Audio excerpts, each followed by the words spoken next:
Hello, అందరూ బాగున్నారా? అందరూ బాగుండాలి, అందులో నేను ఎప్పుడూ ఉండాలండి.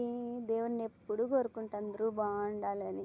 అన్ని కాలాలు మనయే కాబట్టి ఉండవు కాబట్టి అందరూ జాగ్రత్తగా ఉండండి, అందులో నేను ఎప్పుడూ ఉంటాను. నేను ఆ రోజు హల్దీలో ఉన్నాను కదా, అక్కడనే సిరాకు కూడా వేసినాను. చూడండి ఎంత ఫ్రెష్గా ఎంత బాగుందో. చూస్తా అంటే ఇట్లే పచ్చి కూరాకే తినేయాలనిపిస్తుంది కదా. ఇదో చూడండి, అది చిక్కు కూర. ఇది దంటాకండో, ఇంకా ఫ్రెష్గా ఉంది. కావాలనుకున్న వాళ్ళందరూ నాకు లైక్ కొట్టండి, మీకు అందరికీ పెడతా. ఇది పాలకూర.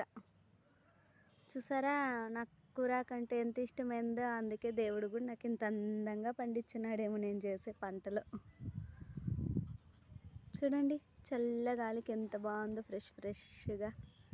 అందరూ బాగుండండి, అందులో నేను ఎప్పుడూ ఉంటా.